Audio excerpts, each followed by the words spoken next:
Salut tout le monde, bienvenue sur la chaîne. Aujourd'hui on va parler d'un sujet super important pour tous ceux qui veulent mincir et se sentir bien dans leur peau, les erreurs qui peuvent bloquer la perte de poids. Ouais, on est tous passés par là, on a l'impression de tout faire bien, mais le poids sur la balance ne bouge pas, c'est frustrant. Restez bien concentrés, parce que dans cette vidéo, je vais vous révéler les 5 erreurs les plus courantes qui peuvent vous empêcher d'atteindre vos objectifs. Le but, c'est de comprendre ces erreurs pour mieux les éviter et enfin obtenir les résultats que vous méritez. Alors, prêts à débloquer votre perte de poids? C'est parti! On commence tout de suite avec la première erreur, et pas des moindres, c'est l'erreur du tout de suite. On veut tous et toutes des résultats rapides, je comprends, c'est normal, mais attention, vouloir aller trop vite, c'est souvent vouloir courir avant de savoir marcher. Fixez-vous des objectifs réalistes, étape par étape. Au lieu de vouloir perdre 5 kilos en une semaine, visez plutôt 1 kilo par semaine par exemple, c'est bien plus raisonnable et surtout, bien plus facile à maintenir sur la durée. Et surtout, n'oubliez pas que le plus important, c'est d'être à l'écoute de votre corps. Si vous le poussez trop fort, trop vite, vous risquez le burn-out, la fatigue et même les blessures. On passe maintenant à la deuxième erreur et c'est une erreur que je vois très souvent. L'obsession de la balance. Je sais, c'est tentant de se peser tous les jours pour voir si le chiffre magique a baissé. Mais croyez-moi, ça ne sert à rien de se prendre la tête avec ça. La balance, ce n'est qu'un indicateur parmi tant d'autres. Elle ne prend pas en compte la masse musculaire que vous avez gagnée, ni la rétention d'eau. Ce qui compte vraiment, c'est comment vous vous sentez dans votre corps, comment vos vêtements vous vont. Alors, au lieu de vous focaliser sur la balance, concentrez-vous sur votre bien-être, votre énergie. Prenez des photos de vous chaque semaine, vous verrez la différence bien mieux qu'avec un simple chiffre.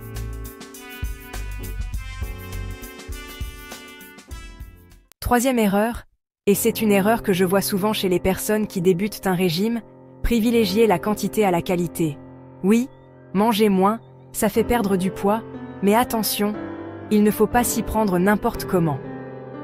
Si vous réduisez drastiquement vos calories, vous risquez de manquer de nutriments essentiels et de vous sentir fatigué, irritable. Ce n'est pas viable sur le long terme. Au lieu de vous affamer, misez sur la qualité de votre alimentation. Privilégiez les aliments bruts, non transformés, les fruits et légumes, les protéines maigres, les bonnes graisses, votre corps vous dira merci. Quatrième erreur, et c'est valable autant pour l'alimentation que pour le sport. Restez dans sa zone de confort. Si vous faites toujours les mêmes exercices, au même rythme, votre corps va s'habituer et vous allez stagner. Il faut bousculer vos muscles, augmenter l'intensité de vos entraînements, essayer de nouvelles activités. Varier les plaisirs, tester le HIIT, la musculation, le yoga, le pilate, il y a l'embarras du choix. Le but c'est de surprendre votre corps, de le stimuler pour qu'il continue de se transformer. Enfin, la cinquième erreur que je vois souvent. Le cardio à outrance. Oui, le cardio c'est important pour brûler des calories, mais attention à ne pas en faire trop. Trop de cardio peut entraîner de la fatigue, des blessures et même une perte de masse musculaire. Au lieu de courir pendant des heures sur un tapis, privilégiez des séances de HIIT, c'est-à-dire des entraînements courts mais intenses qui alternent des phases d'effort intenses et de récupération. Le HIIT, c'est le meilleur moyen de brûler un maximum de calories, même après l'entraînement, et de booster votre métabolisme.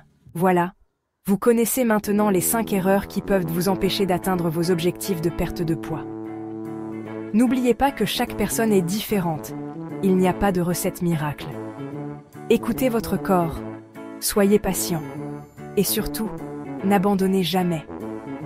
Le plus important, c'est de trouver un équilibre alimentaire et sportif qui vous convient et que vous pouvez maintenir sur la durée. N'oubliez pas de vous abonner à la chaîne Astuces pour plus de conseils et n'hésitez pas à partager vos propres astuces dans les commentaires. À très vite pour une nouvelle vidéo.